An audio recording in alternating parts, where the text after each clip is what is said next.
Guys, I'm teaming up with my good friend, retired Navy SEAL Jocko for something real special. Jocko started Jocko Fuel when he found out the supplements he was buying for himself and his family were filled with heavy metals and ingredients he was unaware of. He wanted a line of supplements and consumables that had all of the good, effective ingredients and none of the bad. So we made it happen. I got set up with all of the key products, and we want to do the same for you. Jocko Go energy drinks for clean, sustainable energy. Jocko Milk Protein for 30 grams of delicious grass-fed protein, plus a full line of supplements to support mood, focus, hydration, joints, and more. Jocko Fuel supplements are scientifically formulated and made with ingredients that are clinically tested. They are better for you options with no artificial flavors or sweeteners, no added sugar, and no gray area ingredients or banned substances. It's clean fuel with health compromise. And right now, you can get 20% off when you use code Chael at jockofuel.com. Or if it's easier,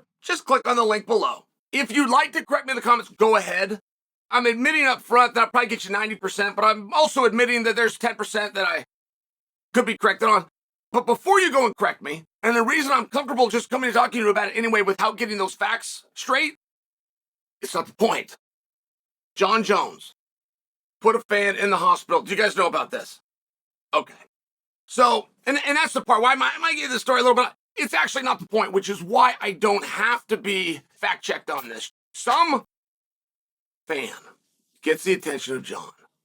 If I was to guess, he's like an internet personality. This is going around. One thing about internet personalities, they don't have an autonomous thought. They will not come up with anything creative.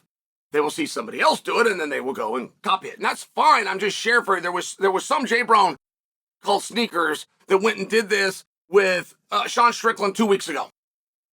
So my assumption is this J-Brown who challenged Jon and wanted kicked in the leg also is some kind of a YouTube pro. Must admit, I haven't actually checked that. All right. Now, setting that aside, set the scene. Here's Jon Jones. He's in front of people. However many he's in front of, whatever this event is, he's here and all the people are back here. Some guy gets the attention. Some guy step forward. He wants kicked in the leg. Jon warns him a few times. And after being encouraged just the right way, does the kick. But, boy, he does it nice. Jon Jones was trying to be nice. There was a point to prove, sure. There's a little ego, sure there was. Jon didn't act like that. He smiled and laughed like he was getting through it and being part of it. And this has always been a tough spot from the beginning of time. Like, I think that if you're reasonable, you can just stop right there and say, there's nothing to see. Great job by Jon to even invite and allow somebody that came. Somebody has a dream. They have a dream to deal with the champion of the world and film it. And they want to do it in the form of a leg. This is their dream. And Jon gave it to them, right? Like if you came away with any other conclusion of, that was a pretty cool move, Jon. But some people will not. Some people will not. Just like they did with Strickland. Say he didn't have the right, shouldn't have done it. What a terrible thing to do. Hope that police get involved. All right. And when I tell you, and I'm diverting from this, but I want you to have this in mind. That this has been a thought and a problem from day one. So, professional wrestling, right? And you will learn all you need to know about the world, particularly government and politics, if you follow the history of professional wrestling. But before they drop the fourth curtain, okay, where they let you in on the gag that this is entertainment and not competition, before they did that, they stuck very true to the idea that it was, in fact, a resistance. That the opponents were not cooperating with each other. And the promoters of what they had territories back then. The promoters would tell the guys pretty consistently, you can go out on the town if you want. But if you get in a fight at a bar and you lose, you're fired. And let them know that. There would be fans that would interrupt wrestling matches. They would jump over because something was happening to the good guy. And the bad guy was getting away with it, and it just drove him crazy because the referee was knocked down. He was looking in this direction, and he didn't even see him with the steel folding chair. So he's going to get involved himself. Wrestlers, good, bad, the one you came to help, the one you came to hurt, will all team up in that one moment. They'll kick the crap out of that fan, but they have to. Or at least they believe, because their business, their entire livelihood will be exposed in that moment should this random fan get the best of one of the boys. So it's one of these interesting ideas. Matt Hughes was the first really tested in our sport. There was somebody that asked Matt Hughes to choke him out. And so Matt came behind and choked him out. Now, one thing that will happen, I'm a black belt in jiu-jitsu. I swear to God, I forget it all the time. I've got to be reminded of it all the time. What you guys see, if you've never played with this, to tap out, where you see it looks very natural, that is not a normal, the same way as you might have to learn an arm bar or the right techniques on where your hip go to get a triangle choke with the right pressure, you have to learn to tap. It is not natural. You want to know what natural is? Natural is a verbal. It is not natural to tap. Now, the reason I say that, when Matt Hughes puts this guy in the choke, this guy knew so little about this and was so underexperienced that he just didn't know to tap. Matt would have stopped in a second. And Matt, while doing what the guy asked, is assuming that the guy is just fine because he's yet to tap. I got to get reminded of that too all the time. It's not a natural thing to tap. At any rate, the guy that Matt Hughes puts the choke doesn't tap. He's in danger and he wants Matt to stop, but Matt doesn't know. Right, his back's to him. He's not looking at the guy. I share this with you because the guy woke up and promptly went and got himself a lawyer and sued Matt. So it has always been a tough position. I got put into one of these. I'm going to save that thought before I personalize it. Let me go back to Jon specifically. This gentleman is not the first of which to try to do something to engage Jon Jones with the hope of videoing it to either embarrass Jon or to put themselves over.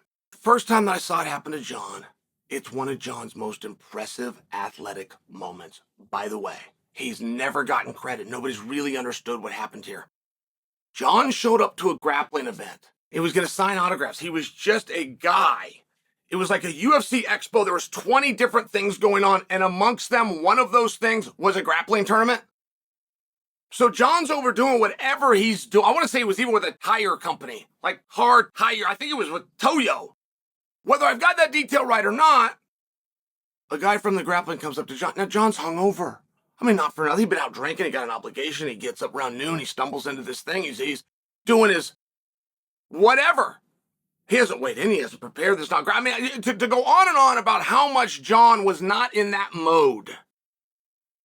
This guy was in that mode. He trained for it. He weighed in the day before. He registered. He'd warmed up. He'd even competed that day. He's 100% ready. Not to mention he's a brown belt, walks right up to Jon and challenges him to a match. A brown belt in jiu-jitsu challenges Jon to a competitive match. Jon went out there and did it. He went out there and did it. And he played and didn't take it serious and humiliated this guy. Therefore, he got no credit. That was easy for Jon. The fact that that was easy for Jon, everybody else that knew anything about grappling is going, and he's never been challenged again. Okay? He's never been called out again. But this is one of those very interesting spots. And I don't think this guy's going to lawyer up. But if any of my premise is right, if this guy is in fact an internet personality of any degree, then of course he'll lawyer up. The mere fact that he's at the hospital and shows that this is all an experiment for attention. So if that hospital attention dies down, of course you then go get legal attention. Like, that's just what he'll do. I could have this guy completely wrong. That could be Joe Schmo, didn't know anything about kicks, somebody else filmed it. I mean, I've admitted to you guys that I don't have all of these details. I came to great concern, one, that he was the level of wimp that needed a hospital overlay. I mean, not for nothing. You put some ice on it, or better yet, you don't do anything, okay?